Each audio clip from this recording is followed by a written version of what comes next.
faccio sì, sì, sì, sì. うるさいって言ってんだろ、お but 前。 it's okay. Che, oye, che.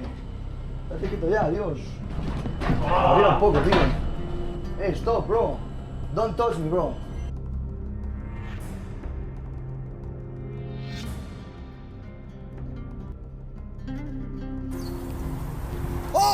Give me my fucking phone, bro. Give me my fucking phone, bro. Let's go down here. We'll talk.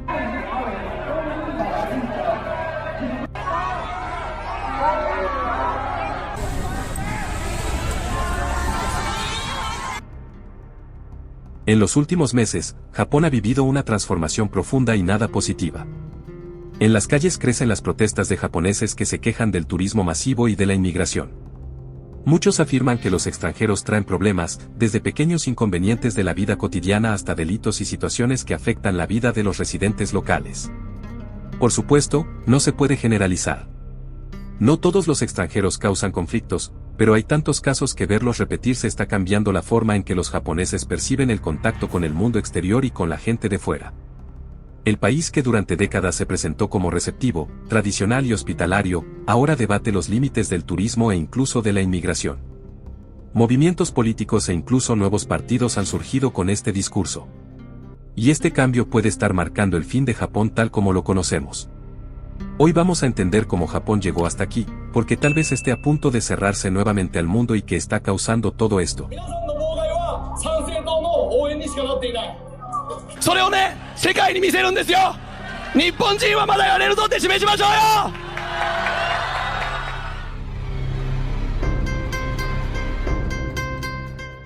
Antes de hablar de historia, vale la pena entender qué está pasando ahora en Japón. En los últimos meses, el país ha entrado en un intenso debate sobre inmigración y turismo masivo, un tema que hasta hace poco no ocupaba tanto espacio, pero que hoy llena titulares y calles. Uno de los grandes detonantes fueron las llamadas Ciudades Natales Africanas, un programa anunciado por la Agencia Japonesa de Cooperación Internacional. La idea parecía simple, traer pasantes de países africanos como Nigeria, Ghana, Tanzania y Mozambique para recibir capacitación en Japón, y luego regresar a sus países. Pero solo el anuncio ya generó un enorme revuelo. Miles de japoneses salieron a las calles de Tokio y Osaka con pancartas que decían cosas como «Protege al pueblo japonés» y «Fin a la inmigración masiva». La presión fue tan grande que el propio gobierno tuvo que salir públicamente a desmentir cualquier plan de inmigración amplia. El secretario jefe del gabinete incluso aseguró que no existen planes de visados especiales para africanos y que las noticias sobre inmigración masiva eran falsas. Pero el asunto no terminó ahí. El primer ministro Shigeru Ishiba ha defendido abrir un poco más las puertas a estudiantes y trabajadores extranjeros, argumentando que Japón está envejeciendo muy rápido y necesita mano de obra. Del otro lado, grupos nacionalistas y conservadores reaccionaron con fuerza, advirtiendo que esa política amenaza la identidad cultural y puede traer problemas sociales. Las cifras muestran la magnitud del choque. Solo en 2024, Japón recibió 360.000 nuevas entradas de extranjeros, un récord histórico. Esto intensificó las discusiones que ya venían creciendo desde 2021, cuando la muerte de Wisma Sandali, una refugiada de Sri Lanka en un centro de detención, se convirtió en símbolo del debate sobre inmigración y el trato a los extranjeros. En medio de todo esto, surgió un nuevo y ruidoso actor político, el Sanseito. Este partido apareció hace pocos años y dio un salto en las elecciones de 2024, pasando de casi nada a 14 escaños en el Senado. Hoy ya es la cuarta mayor fuerza de oposición. Su líder, Soei Kamiya, era prácticamente un youtuber conservador que ganó notoriedad durante la pandemia criticando las vacunas, el globalismo y la inmigración. Aquí hay un punto clave. La visión sobre este partido japonés cambia mucho según quien lo analice. Algunos medios suelen llamar a Kamiya conspiracionista, populista y de extrema derecha, señalando su discurso anti-inmigración y consignas como Japan First o japoneses primero como señales de xenofobia y revisionismo histórico. Otras fuentes, en cambio, consideran al Sanseito como una reacción legítima de parte de la población que siente que el gobierno está cediendo demasiado a las presiones globales, perdiendo soberanía e identidad cultural. Lo cierto es que, más allá de la ideología, este partido consiguió colocar la inmigración en el centro del debate político japonés como no se veía en décadas. Y aunque algunos analistas digan que su éxito puede ser pasajero, la presión que ya ejercen sobre los grandes partidos, como el Partido Liberal Democrático, está endureciendo el tono respecto a la inmigración y al turismo. Todo esto refleja un Japón dividido. De un lado, la necesidad de trabajadores extranjeros y de un turismo que mueve miles de millones. Del otro, un miedo creciente a perder el control sobre la cultura, la seguridad e incluso la vida cotidiana. Pero para entender cómo un país que parecía tan abierto a los visitantes llegó a este punto de tensión, necesitamos mirar la historia. Porque este choque no surgió de la nada.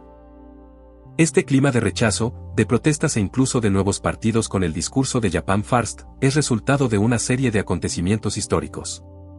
Y para comprender por qué los japoneses se sienten tan incómodos hoy, debemos retroceder un poco en el tiempo. Japón, durante mucho tiempo, fue uno de los países más cerrados del mundo. En el siglo XVII entró en un periodo llamado Sakoku, que significa literalmente país cerrado. Durante más de 200 años, casi ningún extranjero podía entrar y prácticamente ningún japonés podía salir. La idea era protegerse de influencias externas, tanto religiosas como políticas, y mantener la cultura japonesa pura e intacta. Eso solo empezó a cambiar en el siglo XIX, cuando los barcos de guerra estadounidenses llegaron literalmente a la puerta de Japón. Fue el famoso episodio del Comodoro Perry en 1853, que obligó al país a abrir sus puertos. A partir de ahí, Japón se vio forzado a modernizarse y a interactuar más con el resto del mundo. Pero incluso así, la apertura fue controlada y siempre acompañada de cierta desconfianza hacia los extranjeros. Después de la Segunda Guerra Mundial, Japón sí se transformó por completo. Con la derrota y la ocupación estadounidense, el país tuvo que reinventarse. Adoptó una constitución pacifista, se acercó a Occidente y entró en una fase de crecimiento económico impresionante. En las décadas de 1970, 1980 y 1990, Japón se convirtió en un símbolo de tecnología, cultura pop e incluso de hospitalidad.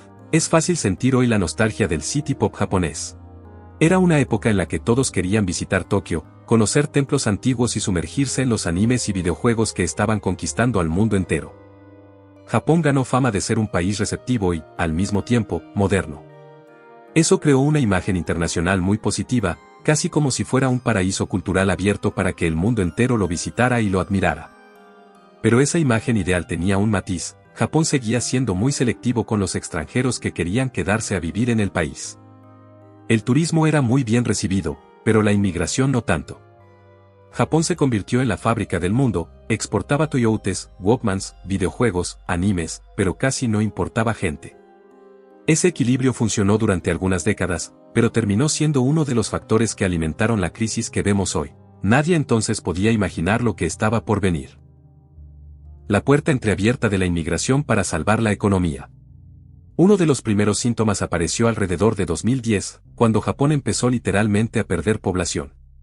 Cada año la cifra se reducía en más de 500.000 personas. Faltaban trabajadores en fábricas, en obras, en granjas e incluso en restaurantes de sushi. Sin gente joven, la máquina económica japonesa comenzó a atascarse. El gobierno intentó resistir, pero llegó un momento en que ya no fue posible.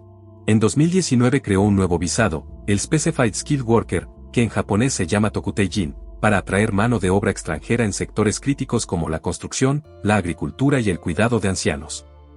Japón, que siempre había mantenido sus fronteras cerradas a los inmigrantes, abrió una pequeña rendija. Y, claro, entró mucha gente. Llegaron miles de vietnamitas, filipinos, chinos, indonesios e incluso kurdos que huían de conflictos en Oriente Medio.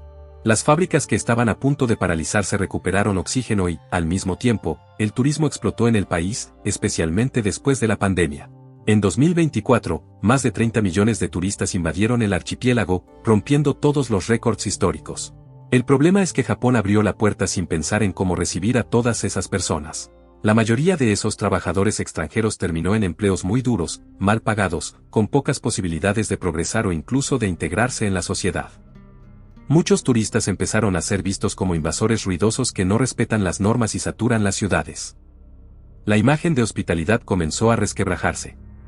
Esa puerta entreabierta se transformó en un problema gigantesco. Japón, que siempre fue sinónimo de orden y tranquilidad, empezó a sentir el enorme peso de tanta gente de fuera. El sobreturismo se volvió la palabra del día.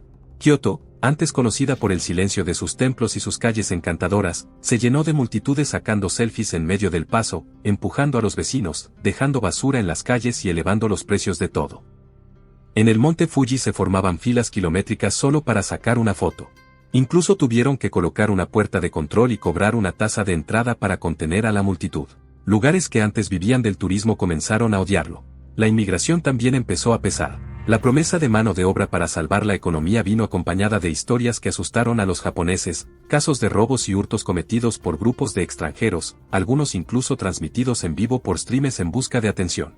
El sistema de salud pública se vio más presionado, con clínicas y hospitales abarrotados. La vivienda barata desapareció en algunas regiones, y hubo barrios donde el alquiler se disparó porque llegó demasiada gente de golpe. Y para empeorar las cosas, empezaron a circular fake news en Internet. Una de las más famosas aseguraba que Japón había donado una ciudad entera a Tanzania. Era totalmente falso, pero se viralizó y aumentó el miedo a perder territorio e identidad. El estallido de 2025. Enormes protestas tomaron las calles de ciudades como Tokio, Osaka e incluso Saitama. Aparecieron carteles que decían, protejan a Japón o fuera invasores. Grupos de kurdos, que ya sufrían prejuicios, terminaron convirtiéndose en blanco directo, acusados muchas veces de manera injusta de delitos y de quitar empleos. El ambiente en el país empezó a volverse cada vez más pesado, y ese sentimiento no se quedó solo en las calles, también comenzó a invadir la política. En las elecciones de junio de 2025, un partido que casi nadie tomaba en serio, el Sanseito, dio un salto enorme. Con el eslogan, Japón primero, copiaron mucho del estilo de Trump, fuerte nacionalismo, discurso anti-inmigración y una buena dosis de miedo en torno a la seguridad y el empleo. Por primera vez, lograron escaños importantes en el Senado y se convirtieron en noticia internacional. Figuras como Yusuke Kawaii aprovecharon el clima tenso y comenzaron a culpar abiertamente a los inmigrantes de problemas como la inflación, la violencia y la pérdida de identidad cultural. Y no fue solo un discurso en los mítines. YouTube, TikTok y otras redes sociales se transformaron en armas muy poderosas.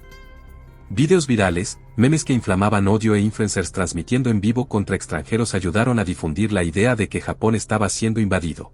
Es cierto que parte de esa sensación tiene fundamentos, la gente tiene derecho a sentirse incómoda. Pero gran parte de esas afirmaciones eran pura propaganda política masiva. El fenómeno recuerda mucho a lo que ocurrió en Estados Unidos y en varias partes de Europa. Las protestas, que ya eran intensas, se convirtieron en combustible para una ola que explotó en 2025, situando a Japón en uno de los momentos más tensos de su historia reciente. Entre junio y septiembre de 2025, el país entró en un clima que nadie imaginaba ver. Ciudades conocidas por su silencio y organización, como las mencionadas, fueron tomadas por enormes manifestaciones contra la inmigración y el turismo destructivo. El estallido definitivo fue un vídeo que se hizo viral mostrando a un streamer extranjero agrediendo a un anciano japonés. Bastó eso para incendiar las redes sociales y convertirse en símbolo de que Japón estaba perdiendo el control. El gobierno intentó reaccionar rápidamente con el llamado Zero Plan, un paquete que prometía acelerar deportaciones, endurecer reglas de visado, e incluso multiplicar por 6 el capital mínimo exigido a los emprendedores extranjeros, para abrir negocios. Pero en lugar de calmar la situación, eso solo aumentó la tensión. El primer ministro Ishiba vio cómo su popularidad se desplomaba. El debate sobre limitar la presencia extranjera salió de las redes y se convirtió en un tema central en el Parlamento, dividiendo al país entre quienes quieren proteger la identidad japonesa, y quienes temen un retroceso peligroso. Consecuencias. Después de tanta tensión, Japón empezó a sentir el peso de esas puertas entreabiertas. La economía se frenó de manera significativa.